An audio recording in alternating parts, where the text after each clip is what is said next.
The past month and a half has not been easy for any of us, but it's been particularly busy for our mothers who've been cooking for us 24/7.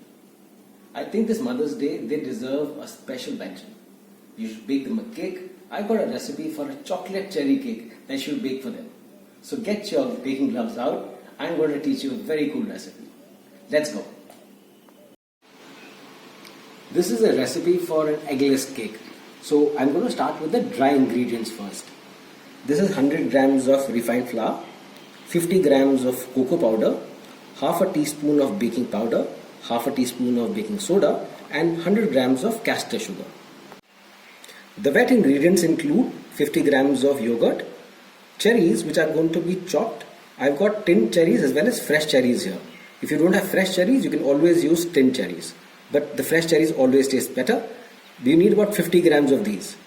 50 grams of butter here, which I'm going to melt later, and 100 ml of regular milk. I'm going to start by mixing in the dry ingredients through a sieve. All of them go in.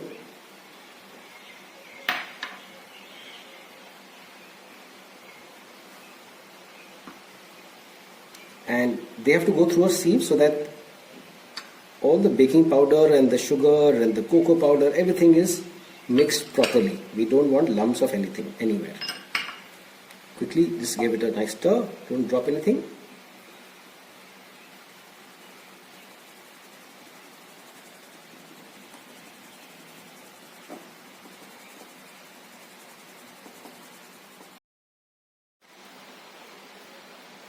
Next, the wet ingredients go in: milk, butter, and the yogurt. The cherries will be added once the batter is made. Put the whisk it now and try to remove all the lumps.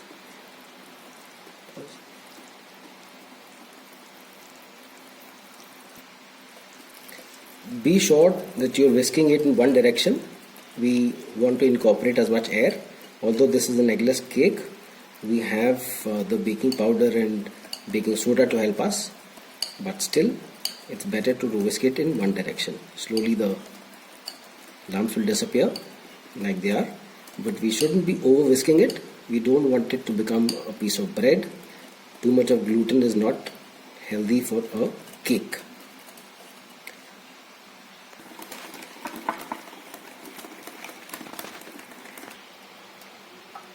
Now I'm going to start lining my cake mold with a little bit of butter. This is some of the leftover butter, and with a silicone spatula I'm just going to rub it around to the corners so that my cake doesn't stick. And I'm going to put a little bit of refined flour on this just to dust it. I'll show you how that is done as well.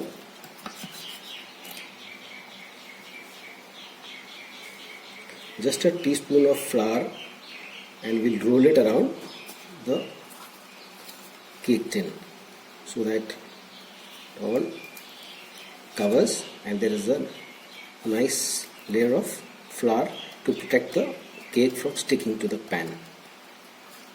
The extra flour is going to be returned to the pan, and there, almost done. This is what it should look like, pretty dry but still covered from all the sides. Now the batter is going to go in. I'm going to start pouring the batter. Only half of the batter is going to be poured in once, and then after that I'm going to layer in some of my cherries. Remember that only 3/4 of the pan has to be filled with the batter so that the cake doesn't seep out of the cake tin. Now I'm going to put in the cherries. Now it's the turn of the cherries to come into the cake. You can be generous. Remember, there's a lot of water in the cherry, so if you put too much, it's going to break the cake. So I'm trying to remove the water. You might even want to just saute your cherries in a little bit of butter, but that's up to you. Now the rest of the batter is going in.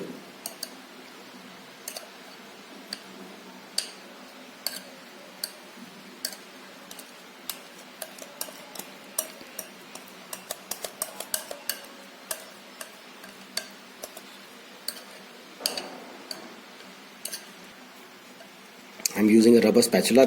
This is a better tool for the job, but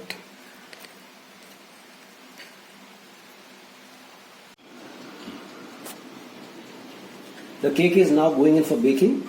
It's going to be baked at 180 degrees. My oven is preheated already, and it's going to be baked for about 20 to 25 minutes. You might want to keep checking after every 20 minutes. Now I'm going to start doing the glaze. We want a nice shiny chocolate cake. So for that we need a glaze. I've got 30 ml of butter, which is going to be cooked very gently, and in that chocolate, this is dark chocolate, I'm going to melt the chocolate and butter on a very gentle flame. Don't want it to burn, so I'm just going to cook it on and off the flame. And in this I'm going to add about 75 grams of chocolate, 75 grams of sugar. I've got some icing sugar next to me. Now icing sugar has corn flour in it, which will help thicken the entire mixture, and then as the sugar dissolves, we'll have a nice glaze ready. Now this has to be thinned with a little bit of hot water, gradually just letting the sugar dissolve in the butter, and slowly this has to cook for about 5 to 6 minutes on a very gentle flame. I am cooking it on the flame and off the flame. You don't want the chocolate to burn.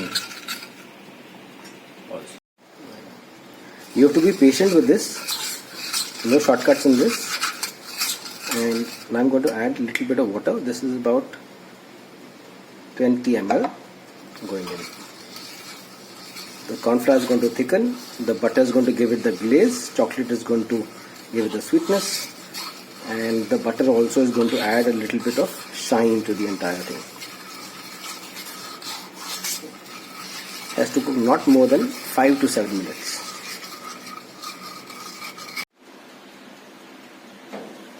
Our cake is all baked, got a nice crack on it, and I'm going to put it here on the cooling rack to settle. I'm going to quickly turn it over and allow to cool. We want the air to pass through and it to completely cool down for at least a couple of hours.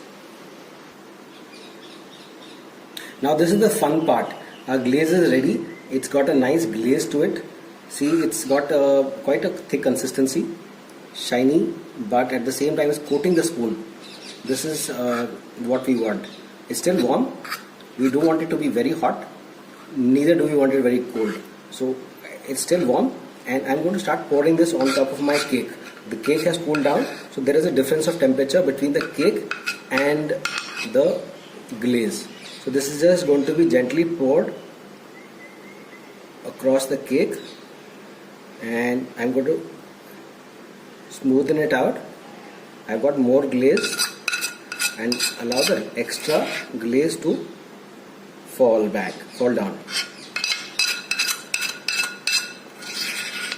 and you just want it to naturally flow down from all sides.